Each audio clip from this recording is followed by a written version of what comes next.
So after 3 characters and 45 to 50 hours of gameplay, I finally completed Bloodborne. This was the first game that I played from Software, and I have to say I feel like this was a great way to get me into the games. I've always had an interest in Dark and Demon Souls, but I guess those games never really clicked with me the way Bloodborne has. Being perfectly honest, I wasn't even aware of this game until the last time Nathan came to visit, and I believe the conversation went something like this. Hey AP, are you going to get Bloodborne? Bloodborne? Nathan, what even is that? This.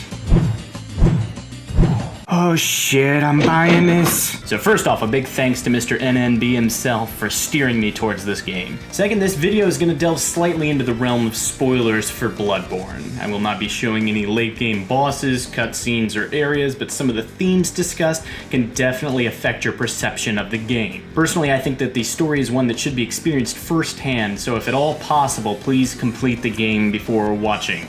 Don't worry, I'll be here. I got nowhere else to go.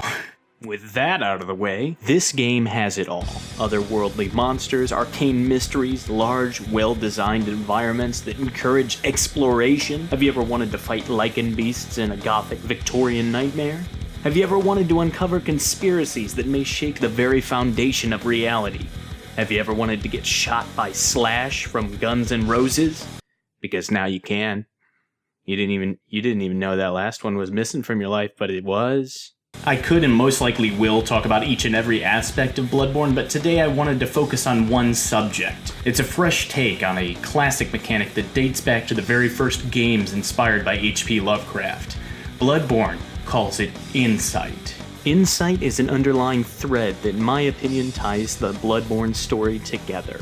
On the surface level, Insight is From Software's take on the sanity meter mechanic that has been in a number of horror games, but I feel there is more than just a rehash going on here. The game has the following to say about Insight. Insight increases as your character gains knowledge beyond the ken of men.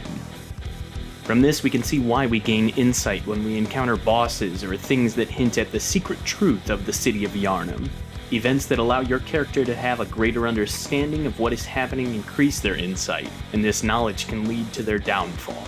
Insight also seems to have a negative correlation with your character's resistance to frenzy, and certain enemies gain stronger, more terrifying abilities as your grip on reality begins to slip.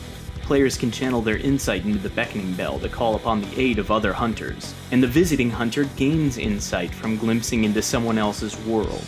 Also, it allows you to see these gross little guys early. Mechanically, Insight makes sense as well.